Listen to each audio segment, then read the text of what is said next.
9월 27일 수요일 두려워하지 말라란 제목으로 민수기 14장 1에서 10절의 말씀입니다. 사랑의 하나님 감사합니다. 오늘도 말씀 묵상의 시간을 주심에 감사합니다. 이 시간을 통하여서 하나님의 말씀이 들리고 복음이 들리기 원합니다. 말씀대로 믿고 살고 누리는 인생이 되게 하시고 이 시간도 우리와 함께하여 주시옵소서. 감사드렸고 예수님의 거룩하신 이름으로 기도드립니다. 아멘. 본문의 말씀입니다. 온 회중이 소리를 높여 부르짖으며 백성이 밤새도록 통곡하였더라. 이스라엘 자손이 다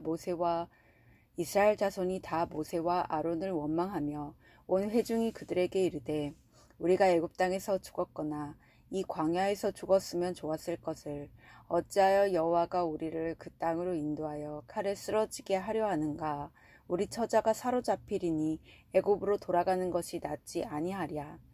이에 서로 말하되 우리가 한 지휘관을 세우고 애굽으로 돌아가자 하매 모세와 아론이 이스라엘 자손의 온 회중 앞에서 엎드린지라. 그 땅을 정탐한 자 중 눈의 아들 여호수아와 여분의 아들 갈렙이 자기들의 옷을 찢고 이스라엘 자손의 온 회중에게 말하여 이르되 우리가 두루 다니며 정탐한 땅은 심히 아름다운 땅이라. 여호와께서 우리를 기뻐하시면 우리를 그 땅으로 인도하여 들이시고 그 땅을 우리에게 주시리라. 이는 과연 젖과 꿀이 흐르는 땅이니라.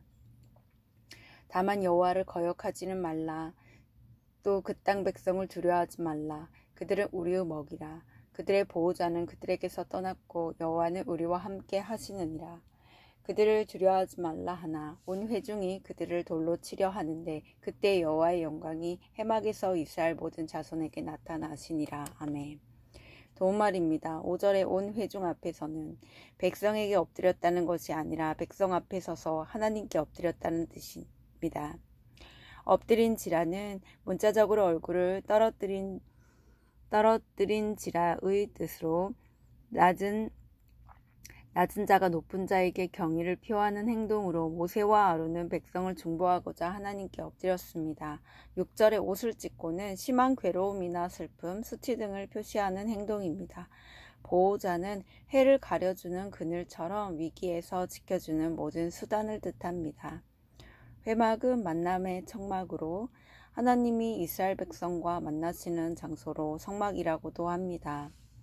본문 요약입니다. 정탐꾼들의 악평을 들은 이스라엘 온 회중은 모세와 아론을 원망하며 애굽으로 돌아가자고 합니다. 그러나 여호수아와 갈렙은 하나님의 약속을 붙들며 두려워하지 말라고 백성에게 호소합니다. 온 회중이 그들을 돌로 치려는 그때 여호와의 영광이 이스라엘 모든 자손에게 나타납니다. 오늘의 중보기도입니다. 선교사들이 눈에 보이는 대로 판단하지 않고 구원의 관점에서 모든 사건을 해석할 수 있게 하옵소서. 아멘.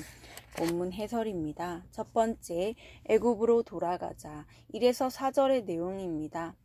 이스라엘에 온 회중은 어찌하여 하나님이 자신들을 이 땅으로 데려왔느냐고 원망하며 애굽으로 돌아가자고 합니다. 이는 백성의 관심이 구원하시는 하나님이 아니라 구원된 사건에만 있기 때문입니다. 반면 다윗은 천만인이 나를 애워싸 진친다 하여도 나는 두려워하지 아니하리이다 라고 고백하는데 이는 그가 구원하시는 여호와를 바라보았기 때문입니다. 믿음으로 전진하는 성도는 눈에 보이는 사건보다 구원을 베푸시는 하나님을 온전히 신뢰해야 합니다. 적용 질문입니다. 나를 두려워 떨게 하는 사건 앞에서 나는 밤새도록 통곡합니까? 아니면 구원하시는 하나님을 신뢰하며 담대히 나아갑니까? 두 번째, 믿음의 호소 5에서 8절의 내용입니다. 백성의 반역에 모세와 아론은 모든 판단을 하나님께 맡기며 엎드립니다.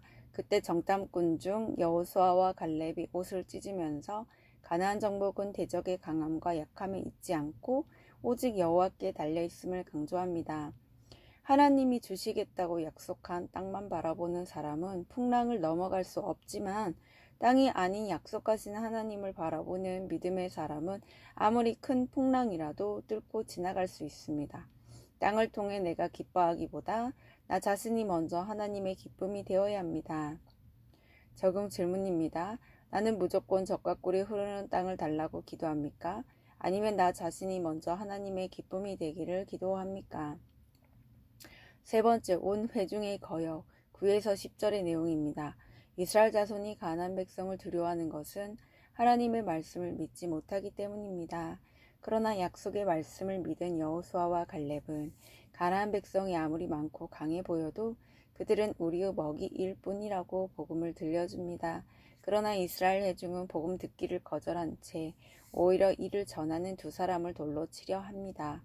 그때 여호와의 영광이 그들에게 심판으로 임합니다. 말씀을 듣지 않으면 자신의 불신을 볼 수 없고 나아가 하나님을 믿지 않고 오히려 거역하고 맙니다. 적용 질문입니다. 나는 교회 공동체에서 나에게 복음을 들려주는 사람들의 말을 잘 듣습니까? 내 생각과 다르다고 그들을 돌로 치려 하지는 않습니까? 오늘 기도하기는 어려운 사건을 만날 때마다 두려워하는 저를 불쌍히 여겨주옵소서. 주님이 주시는 복만 기다리지 말고 저 자신이 먼저 하나님의 기쁨이 되는 복을 누리게 하옵소서. 제게 복음이 전해질 때 내 생각과 다르다고 그것을 전하는 자를 돌로 치려 하지 않고 잘 들을 수 있는 마음을 허락해 주옵소서. 아멘. 묵상 간증입니다. 하늘을 향해 던진 짱돌이란 제목으로 강진영님의 말씀 적용글입니다. 장로님과 권사님이신 부모님 밑에서 모태 신앙인으로 태어났습니다. 그리고 신앙생활을 열심히 하며 착실한 모험생으로 자랐습니다. 그러다 아버지의 사업이 망하면서 저희 가족은 도망치듯 지방으로 이사했습니다. 그때 저는 하나님이 어떻게 우리 가족에게 이럴 수 있냐며 하늘을 향해 손가락질하고 돌을 던지기도 했습니다. 그 후 저는 결혼하여 돈도 많이 벌고 권세를 얻고자 이기고 또 이기려는 삶을 살았습니다. 그러다 저희 부부는 처형의 소개로 큐티하는 공동체에 속하게 되었습니다. 저는 예배 때마다 부어주시는 은혜에 눈물 콧물을 쏟으며 감격하고 구속사의 말씀으로 양육을 받았습니다. 그렇게 공동체에 정착한 지 몇 달 뒤의 일입니다.